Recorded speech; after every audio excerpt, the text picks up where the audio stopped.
Hey again, everyone, and welcome back to the channel for the next installment in our ongoing kind of look back at 2023 and also our look forward to 2024.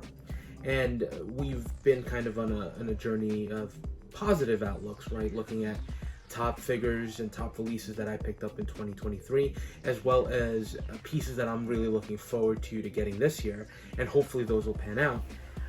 But like any year in collecting, it's hard not to discuss the biggest disappointments. And I will say, I did struggle with finding anything beyond the ones that I'm going to address, which is probably a good year. It means that I feel like I had a good year collecting where not much did disappoint me. Now, as we lead into this, let me tell you a few disclaimers, right? First of all, with the exception of one figure, I'm actually pretty happy with three of the pieces on the list. Just because I'm disappointed in them doesn't mean that I'm looking to get rid of them from the collection or I'm unhappy that I picked them up, but they're just key things that made the figure disappointing. And in particular, we're gonna talk about likeness with one, because I know, and we'll talk about it when we get to her, but I know there will be some potential debate on whether or not I'm being fair, because I did pick as one of my top 5 Hot Toys figures of the year, I did pick that Dr. Octopus piece that had a lot of likeness issues, and even I agreed it wasn't completely there. So when we get to this piece, I'll tell you kind of why I put this on the most disappointing list versus the Dr. Octopus, which actually made it onto the top 5 list of the year for me. Excuse me. So, again, in general, and I'll reiterate this as we go, not looking to get rid of these pieces. I'm happy that I have them, but there are key disappointing things. And it could be, in one of the cases, it could be likeness. In one of the cases, it's going to be design. And in the other, QA/QC. And I'm sure you've already maybe got a sense of what some of these are, especially if you've been watching the video, but we'll start, and these, I'm not going to do them in particular order, at least the first 3. The last one will be the biggest disappointment of the year, bar none. And the other 3 are pieces that, again, just like I said, they're disappointing for various reasons, and they're nagging reasons that stuck with me. So the first one, and this one I don't think is a surprise given that I had the video about it, is the Back to the Future Delorean from Hot Toys, from Back to the Future Part 2. I can't tell you how much I was looking forward to getting this piece in hand, right? Having missed the original release from the first movie, which I still don't recall why I passed on this. Call that one of my regrets when it comes to collecting. But I thought, here's an opportunity to have one from Back to the Future 2, which could kind of double as both just a regular, right, from the original, and obviously with Mr. Fusion becomes your second one. And then the ability to hover convert was pretty appealing. And it seemed like it was going to be a release that was hitting everything, because, you know, there were a lot of complaints about the position of the wheels when you hover converted. And ultimately, Hot Toys ended up fixing that. So everything in the lead up was, oh, positive, positive, positive. And another disclaimer, you'll see that I still haven't set mine up, and it still has the protective plastic on the windows. That's because I don't have any place to display this piece as of yet, so it's living in the box for now. But I did take it out for this video. But that's the only reason it's not set up, so it's kind of an in-progress piece. But going back to the disappointing aspects of the vehicle, again, Hot Toys looks like they corrected the wheels, and once you got it in hand, when I got it in hand, I couldn't help but be impressed, right? It's a gorgeous looking vehicle, even with a lot of the inaccuracies, which if you've watched other channels, I'm going to give a shout out to Mr. Mom Collectibles, right? He's really improved his by buying pieces to make it more screen accurate, so he did a great job with that. But even the base model that we got, I thought was really decent. And when I plugged in the lights are beautiful, right? The flux capacitor, the time sensors, the front lights, right? Even the wheel lights from the hover converted vehicle, everything just looked good and worked, and it just looked impressive. Where I even in this semi-converted, semi-completed position, it still looks awesome, right? The reason it's on this list is because of the QA/QC issues, right? And I will immediately give kudos to Sideshow, which is where I got my piece from, because I had the broken axle.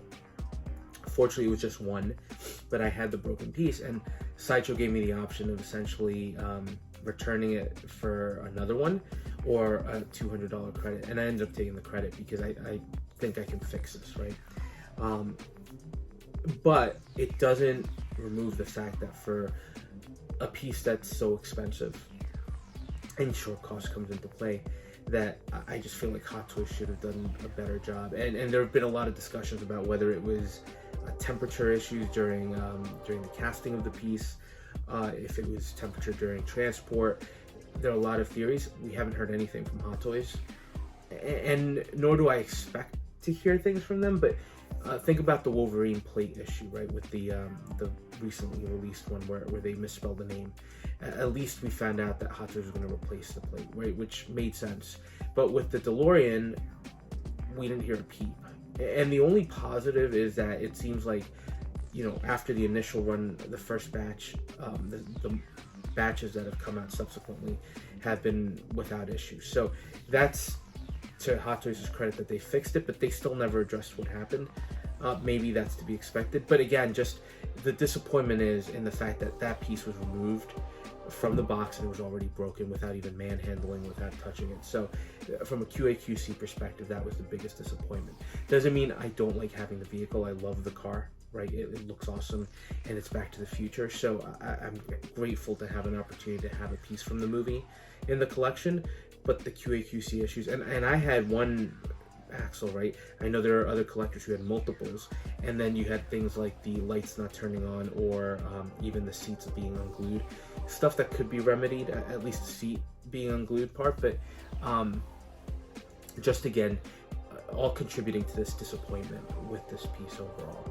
In the final condition, I'm happy. I'll be able to fix it myself, but just not a great showing from Hot Toys in terms of their QA/QC.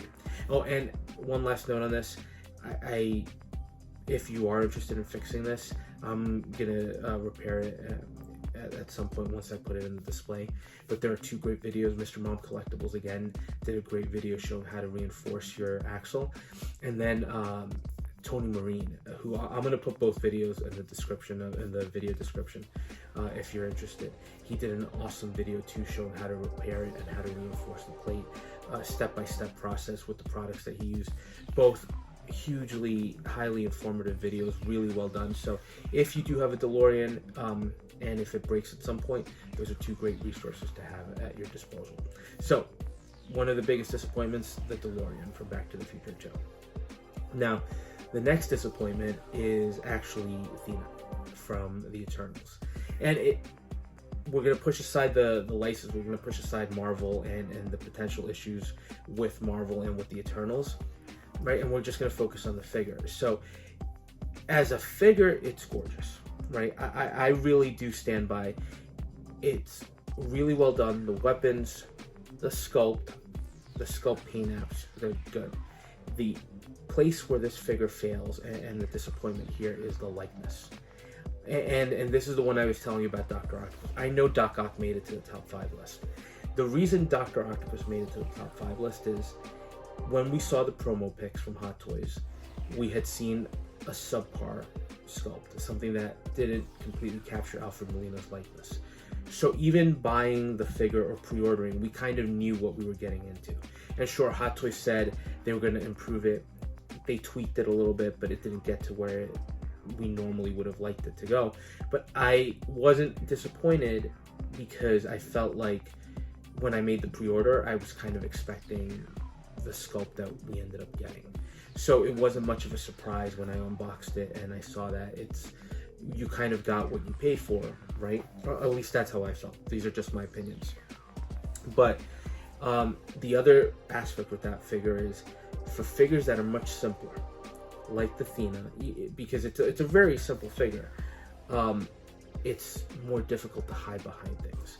That Dr. Octopus with the tentacles and the great tailoring on the suit just stands out, right? And it stands out so much that you can overlook the likeness issue.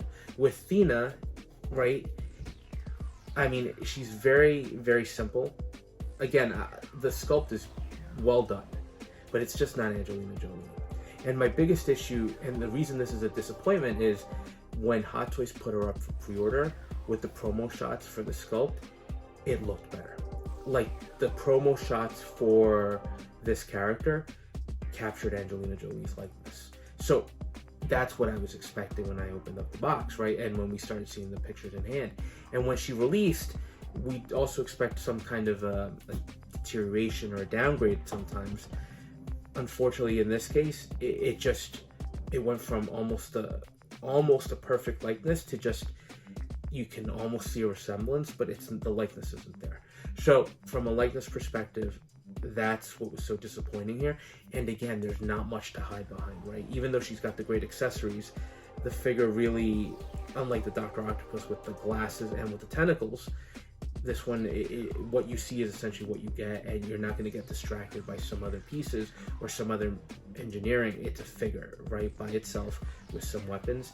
And the likeness compared to the prototype, just, it was a big change. And they could have had a perfect release, an almost perfect release like the Gilgamesh, which has an amazing likeness, and it's still a simple figure, but they nailed it. And the fact that Thena looked great in the promos, looked perfect in the promos, and then the final release was such a letdown, right, and a step down from the proto. That's where the disappointment stems from. So I'm happy to have her in the collection. She's a Marvel character, so I'm always going to be happy about that.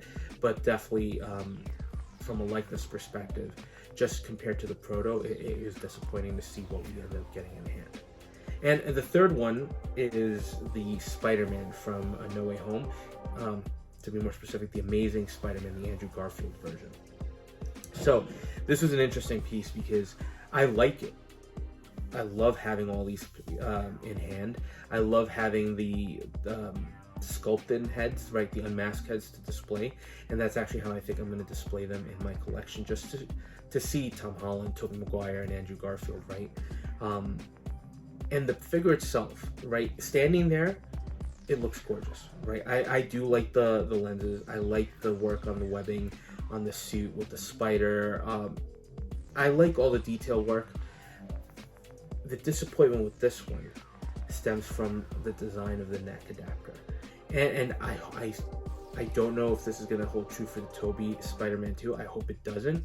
But the biggest issue I had with this figure, and again, beautiful looking figure, very simple Spider-Man, right? But the biggest issue I had is this, right? The articulation with the head. And that's pretty much it, right? It's this peg. So I didn't break it, which is good. But it's this peg, there's no articulation. You socket it into the top, it snaps, and that's it, right? Moving forward, you can bend the head forward a little bit, a little back, side to side. That's it. So when you're trying to get super dynamic poses, it's kind of a bit of a fail. So from a design perspective, I get why they did it, right? There's still a seam at the neckline, but it allows you to kind of see something that's not as visually displeasing. But the limitations here in terms of your articulation, right? There's not much you can get. And if you're trying to do a super dynamic pose with him like swinging through where you'd want to pivot the head back, you can't do it. So it seriously limits what you can do with him other than the museum pose and maybe some minor steps. So the engineering there from that neck adapter, I just don't know why Hot Toys did it. Or I think I know why Hot Toys did it, but I think that was a fail and a disappointment. Doesn't take away from he looks good, but it's a major issue with a Spider-Man where you expect that major articulation. And that brings us to the last disappointment for 2023 that I had. And if you've seen my reviews or if you watch my channel, again, this one I don't think will be a surprise because I had such a visceral reaction to it when I got it in hand. And it's the Agent Smith from The Matrix from Fishbone Toys. So third party. And look, starting off, when you get third party, you have to expect lower quality, right? I'm not here telling you I expected a Hot Toys quality figure or a 3.0 or Damn Toys. I didn't, right? When you go third party, sometimes you're pleasantly surprised, and sometimes you're very disappointed. I've been lucky so far that at least from an aesthetic perspective, I've liked the pieces and they filled some gaps, right? So having Neo from The Matrix and from The Matrix Resurrections, seeing an Agent Smith after passing on all the other versions of this character, I felt like I needed to have him in the collection. And the promo shots from Fishbone Toys looked fantastic. The likeness looked great, the paint apps looked great. There was a lot that really stood out, and I thought, having never picked up from Fishbone, let me take a chance. And at first glance, right, the likeness is there, especially with the glasses. The paintwork isn't the best, but with the glasses, it's there. Where this figure fails is that same thing I was telling you about Simple Figures. He is ultimately a man in a suit, right? He's a man in a suit, and there's nothing to hide behind. So, look, likeness-wise, maybe not the worst, right? Especially with the glasses on. But when you look at something like, compared to the promo shots, this doesn't look the same, right? The promo shot version looks great. And sure, you could say I got the 108 Toys face-off figures. Those actually looked a lot like the promo shots. Maybe there were some issues with the tailoring, but I think they were fairly close. And again, there was that expectation. This one, it's not so much what they got right, which the sculpt isn't bad. It's everything else they got wrong. And this was just a lot of issues, right? From the hand size, the unpainted hands that look very plasticky, the mic, right? This looks great. The way it's set up, not awesome around the neck. Of course, I could change this and put it around the arm, and maybe that's what I'll do. But even the fit of the suit, right? And that was an issue with the 108 Toys one, but at least the 108 Toys had decent hands for the most part. So while this one had a lot of good things, there were just a lot of things that really nagged at me. And every time I look at it, it still nags at me, which is probably why it made the list. Am I looking to get rid of it? At first, I'll tell you, after that review, I was pretty much thinking, yeah, maybe it's never really going to make a display. I'll use it for spare parts. Now, after having it in hand for a little bit, I'm happy to have an Agent Smith. It's not to say he'll be the definitive one. If somebody makes another one, I'll probably jump at that opportunity because I think somebody can make something better. But the disappointment with this one was just how much they got wrong. And you can check out the review, right? Because, again, the biggest issue I had were the hands, right? There was just, they're not even in scale. They just look bizarre. So that's why that one struck me as one of the biggest disappointments of 2023. So having said that, right, not to end this on a downer, but of these, right, the Agent Smith is probably the one that remains the biggest disappointment. Thena, the Delorean, the Amazing Spider-Man, I'm happy to have them in the collection. They're figures that I needed personally, and I'm still not regretting picking them up. They do have fails. That is why they made this list. But overall, still great pieces. And to be honest, to only have 4 figures that I'm disappointed in and really disappointed in, and not even as a whole, right, because of a specific thing, I think means I had a pretty good 2023 collecting wise. So hopefully that holds true for 2024, and I don't have many issues. And we'll see, right? So again, just my thoughts on the figures that I had some particular issues with that just stuck in my head. But let me know your disappointing figures, or if you disagree with any of these. I'm always glad to hear differing opinions. And look, as always, thanks for watching, and if you are enjoying the content, please consider dropping a like, comment, or subscribing, and we'll touch base on the next video.